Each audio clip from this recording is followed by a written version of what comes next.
Unlocking. Hello everybody, good day to you and welcome back. Glad you guys are here.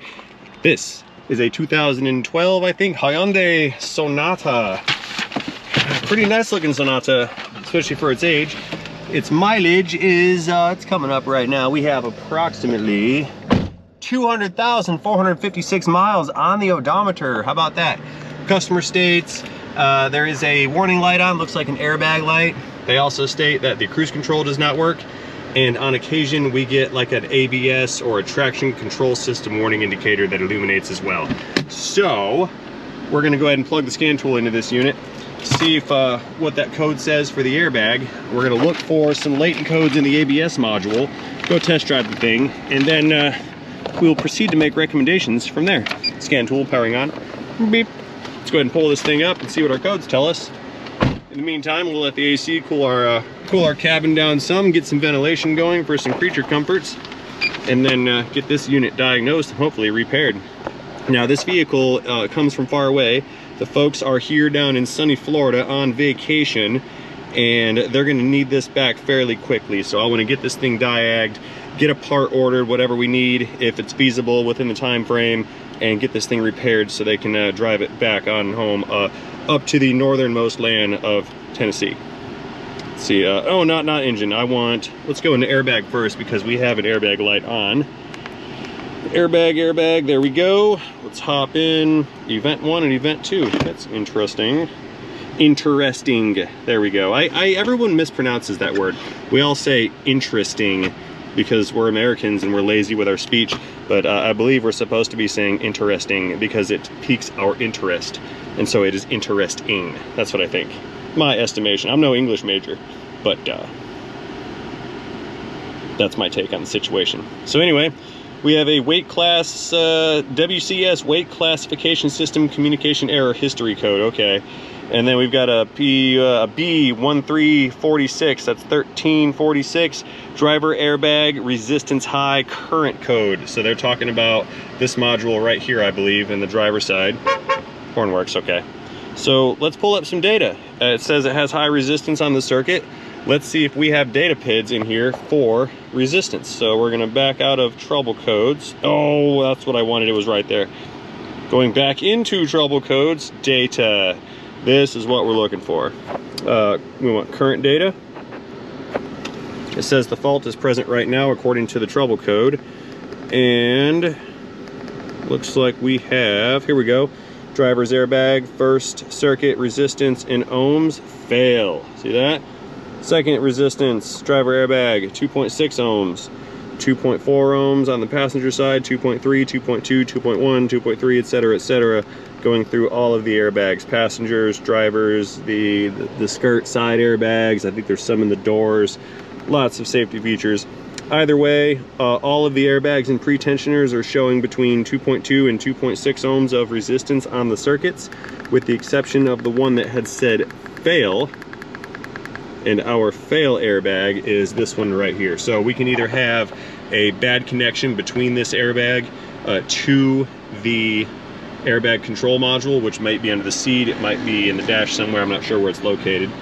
We either have a bad connection, or there's a component, or the airbag itself is bad, or some kind of component which busts that connection has failed.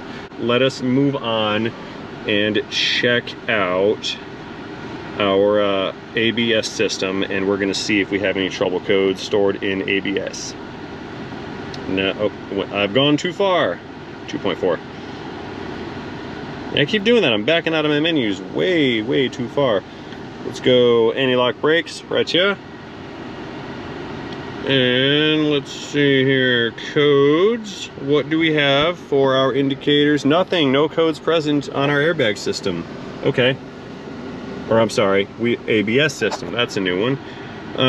Well, they said they had an ABS light, and I believe them, so let's pull up data.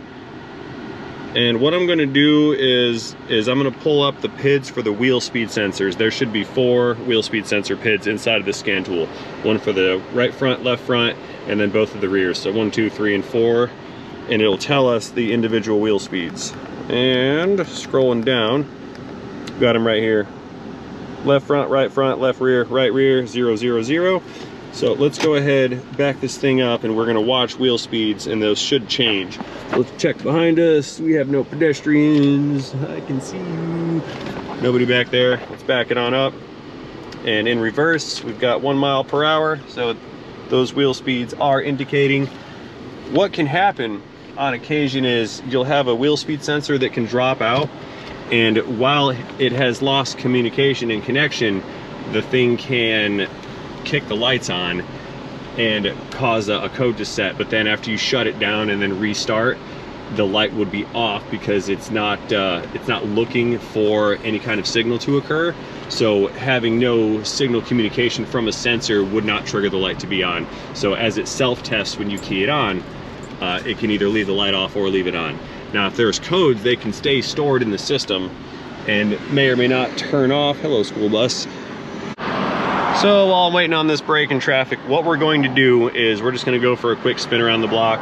I'm going to keep an eye on these wheel speed sensors while we drive. If I see that we're driving along at X amount of speed and then one of the sensors drops out, then we're going to know we have an affected bearing or an affected sensor, and that could be an issue.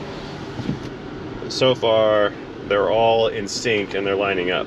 Now, when we do things like go around a turn or change directions, those can get like a 1 or 2 mile per hour variable, but that's not enough to trigger an issue, and that's normal. Because if you're turning and your outside wheels, like let's say we're making a right, your outside wheels have a farther distance to travel than the inside wheels. So in theory, the inside wheels would turn slower and the outside wheels would turn faster. So that is actually built into the programming logic for these ABS systems, so it does look for that.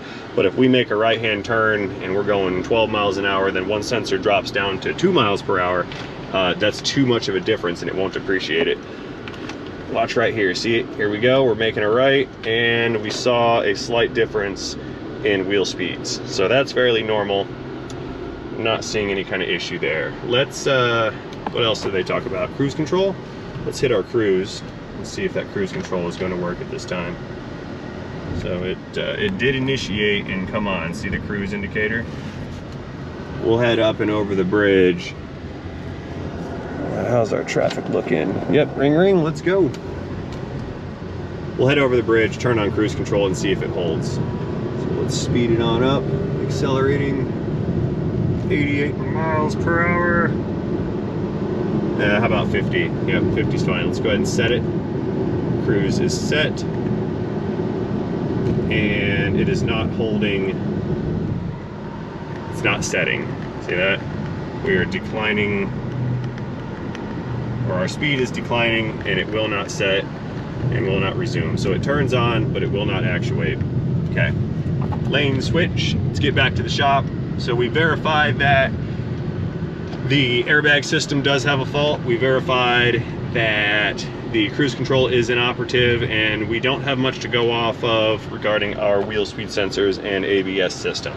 So I think we're going to work on that airbag thing first. I've got a slight inclination that since we have two systems that are located within the steering wheel, I'm thinking that there's a bad connection in here somewhere. That's what I think. So let's head back to the shop. We'll get it back into the building, out of the sunlight, and we can begin to further invasively diagnose this particular vehicle. So stay tuned, because this will be a very good video. Opening the hood.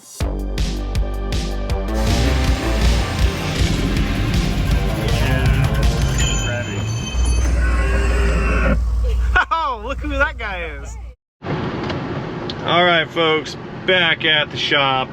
I've been hanging out at a couple red lights back there. There's a boatload of traffic this afternoon, don't know why. And in my free time, I had a moment to kind of reflect and really think about this. I think my strategy here is going to be to test out the most likely cause of this fault first. So what I'm employing here is a problem-solving strategy where I'm looking at two systems that should be completely separate from each other. You've got an airbag, which is a safety restraint system. Then you've got the cruise control business, which is simply just a driver convenience system. And now normally those would actually have nothing to do with each other. However, they are both located in the steering wheel, like what we talked about earlier. Now, because the steering wheel turns and rotates around, you can't connect these electrical connectors with a wire going down to the steering column to connect to the other modules. So you've got to have some kind of a device that allows an electrical connection to pass between two moving components.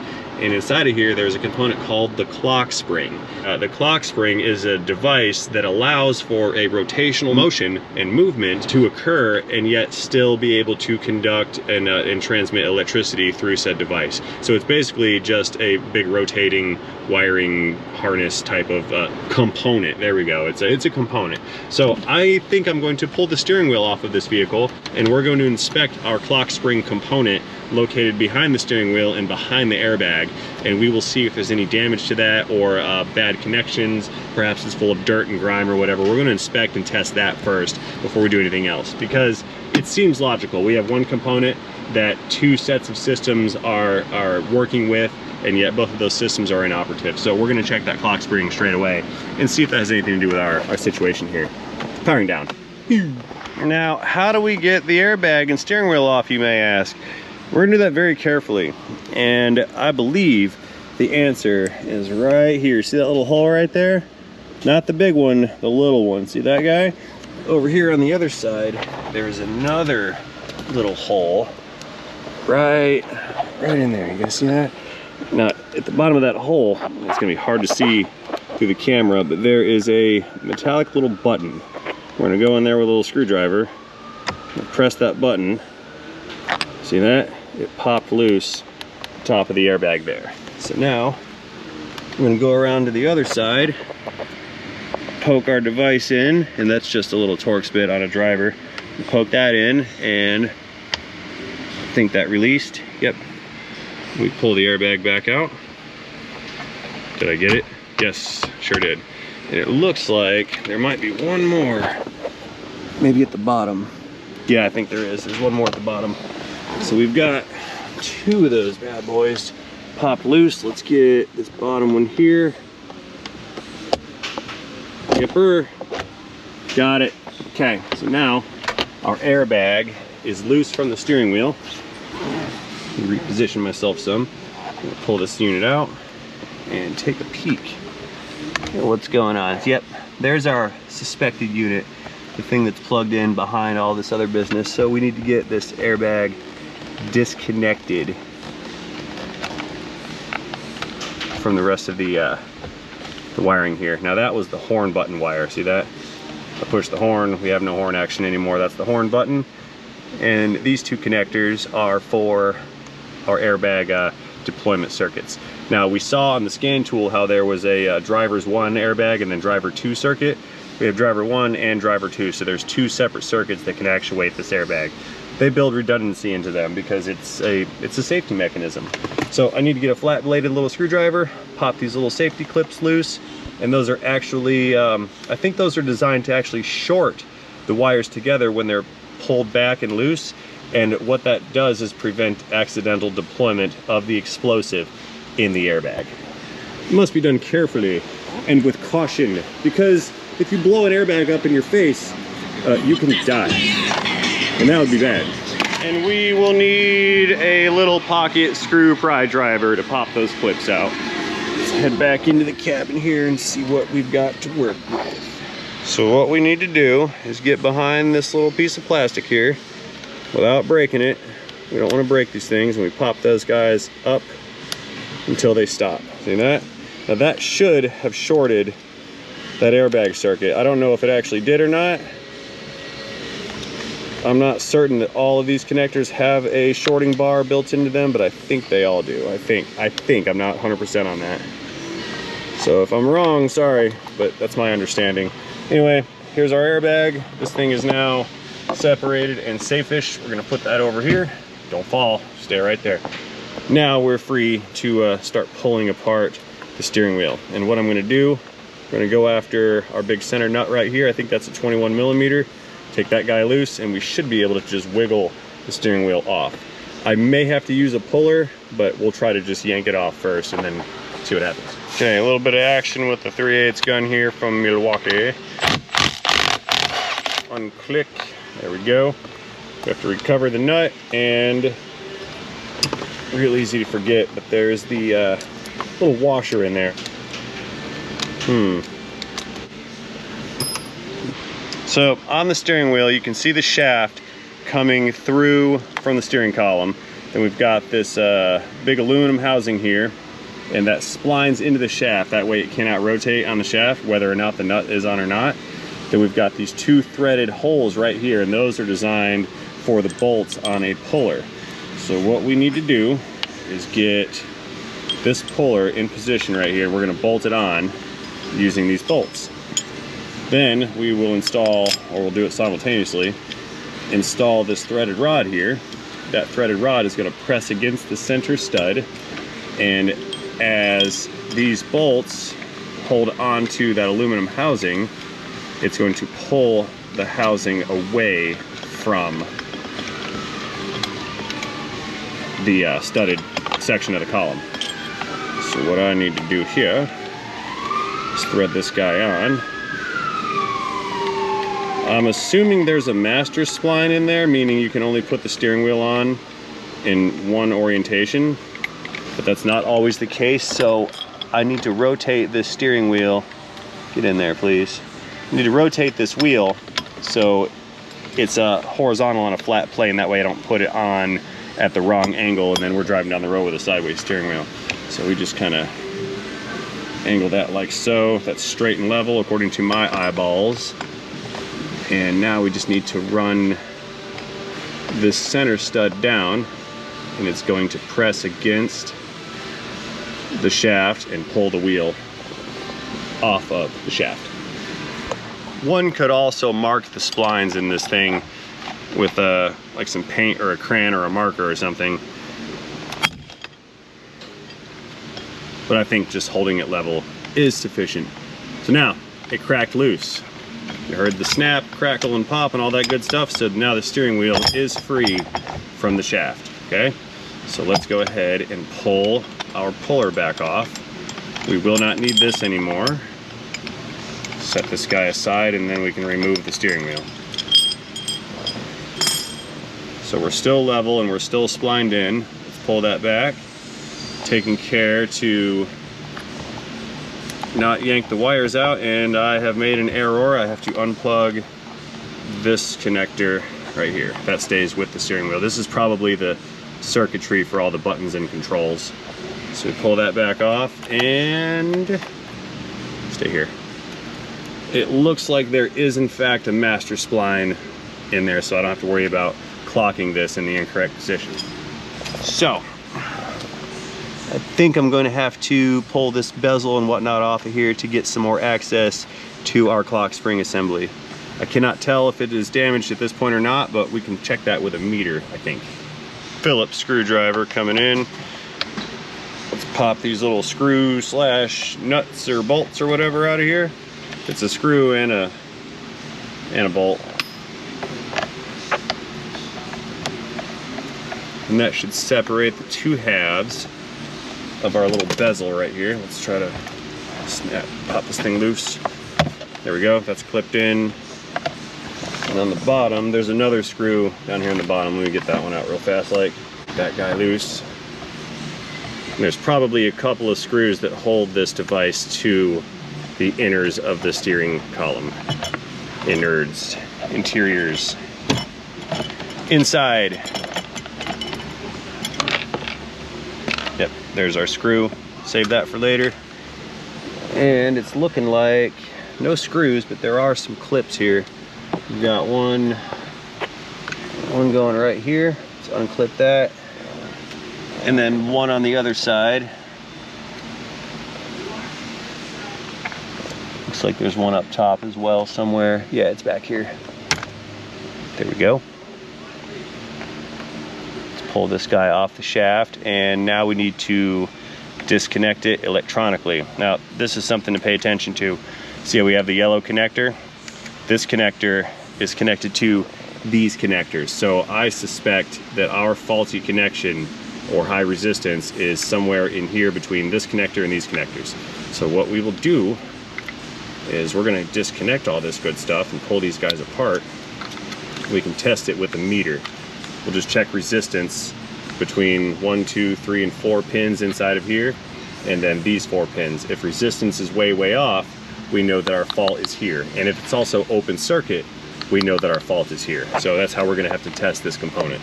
Okie dokie, back at the bench. Let's get our testing apparatus set up here. Got the fluke meter, and I have a lead attached, or it will be attached. I've got this blue lead right here connected to our ground, okay? That's kind of an extension, and that allows me to put on this little lead right here so I can probe the pins on our airbag circuits too. So what we're going to do is we're going to probe one of the circuits for the airbag side and then flip it over to the other side.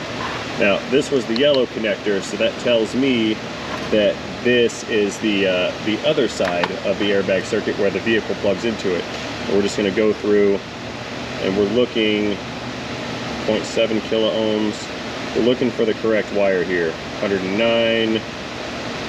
It's 109 ohms. That's weird. Open loop, or OL. So one of these two is the correct one, but they're both coming back with a reading. 2 pins, 1 reading. See, that's 98 ohms. 87 ohms. Okay, that's odd, but okay. Let's check the next pin. 3.3 ohms. So that's correct. 3.1 ohms. OL and OL. So this circuit over here was giving us some erroneous readings. We're going to come back to that later. Let's check these other 2 real quick and just make sure that they have a decent resistance value. So we're plugging into the second circuit. That was giving us 3.4 ohms. Then the next one over, that should say, I wonder why it's giving us resistance on that pin as well. 3 ohms. Next one, OL. Next one, OL. Okay.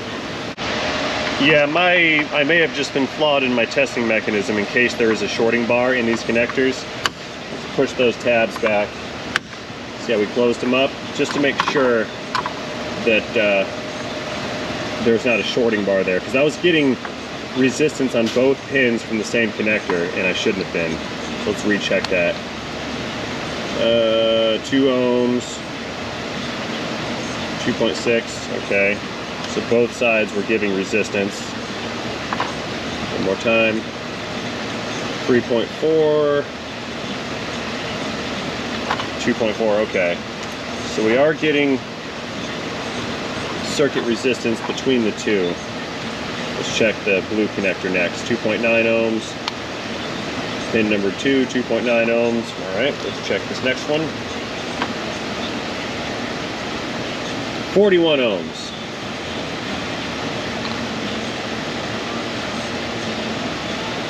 Yeah, 41, 41, 40. Okay, so we found 2.6, 3 ohms on the yellow connector, both terminals, but this teal/blue one was giving us resistance in the 40 ohm range. Let's go back and recheck it one more time. 41.5. Let's switch our pin to the next one. That one's giving us 2.3, okay. Then back to this one. 41.5, so that circuit is affected with high resistance. Let's check the yellow connector one more time. 2.1. And the next one, what was that? 2.3. Okay. Alrighty, well, now I'm convinced that we do have an issue inside of this clock spring component.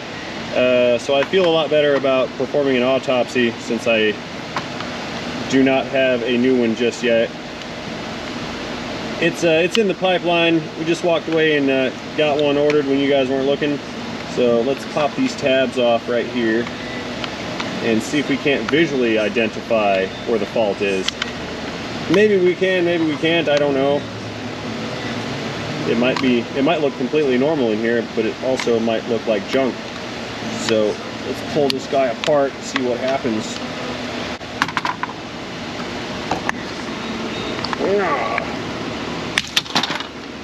Well, it's not really what I wanted to do. I wanted to do that slowly, not instantly. And we will not be able to test very much in here.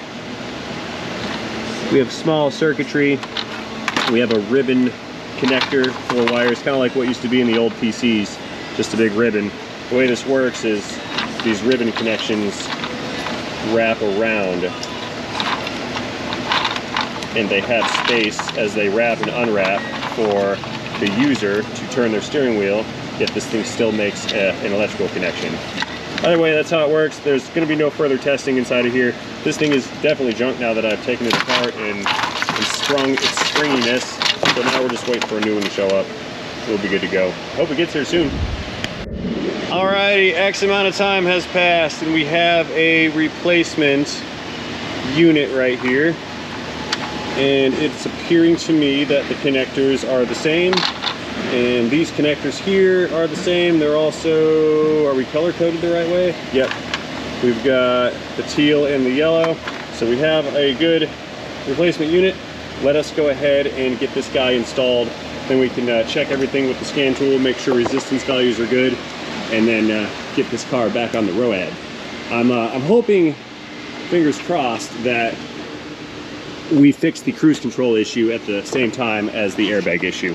I believe that it's going to be the same problem, but you also never really know.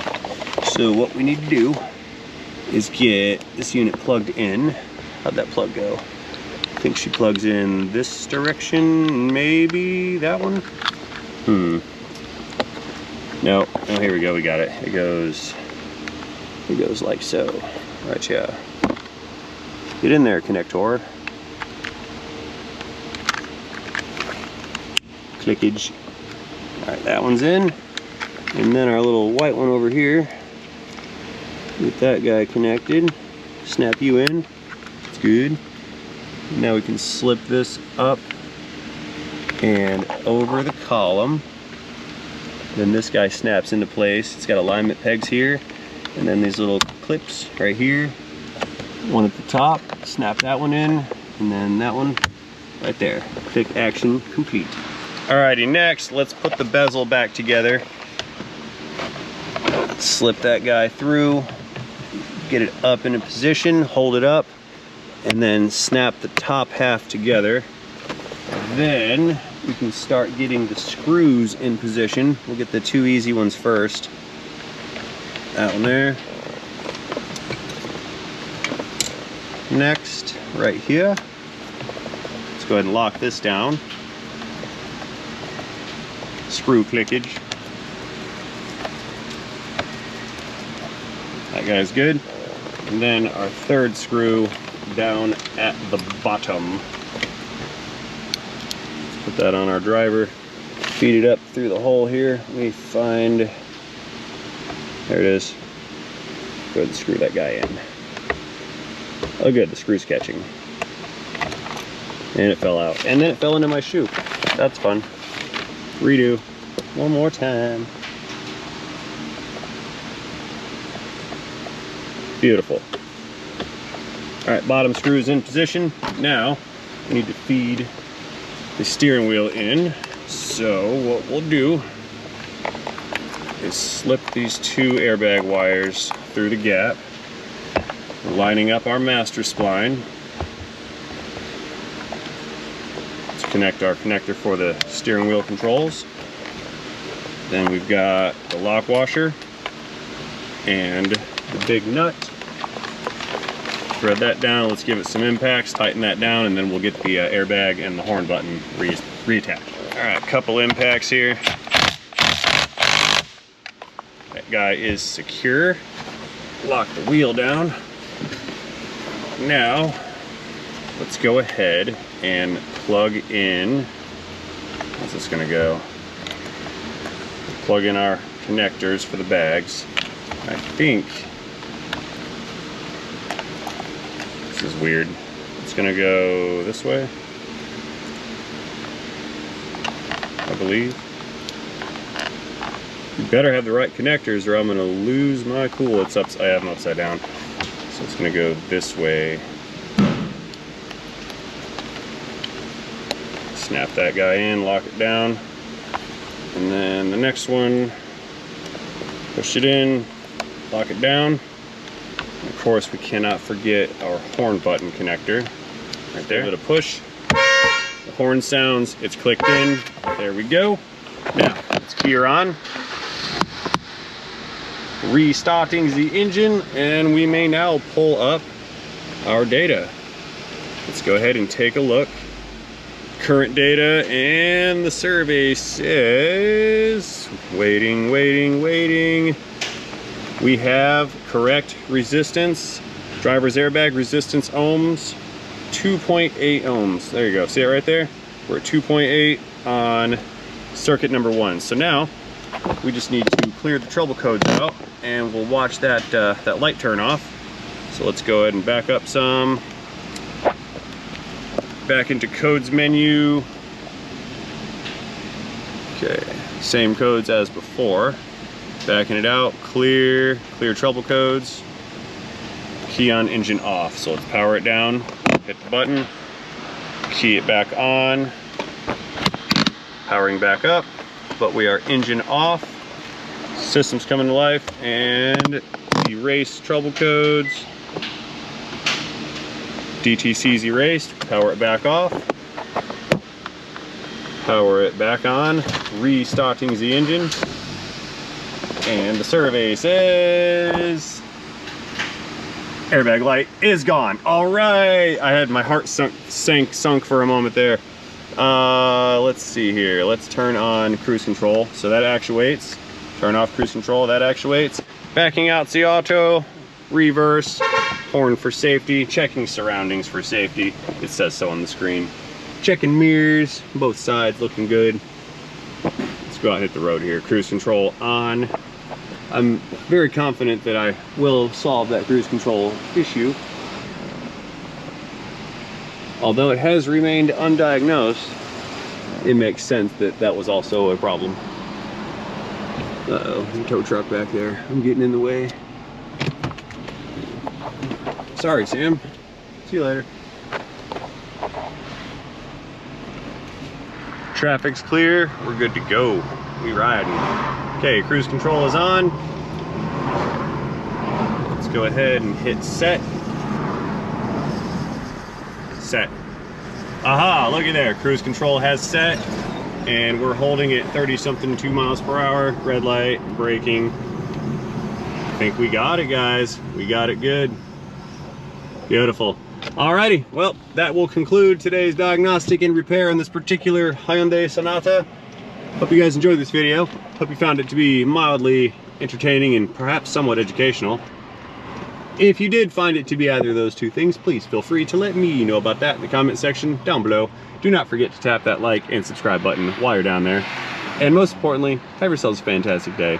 Again, thank you guys for watching. Appreciate you being here all the way to the end. Hope to see you on the next one. End of video, end of diagnosis, end of transmission. See that little car? Oh, by the way, in case you guys are wondering, and I know half of you are, no, I have not found anything wrong with the ABS system on this car just yet. I'm gonna have to drive it again later on, put some miles on it and see if I can't get those codes to come back up. See you guys later. Thanks again for watching. End of video. Hyundai powering down. Pew. Goodbye, Sonata.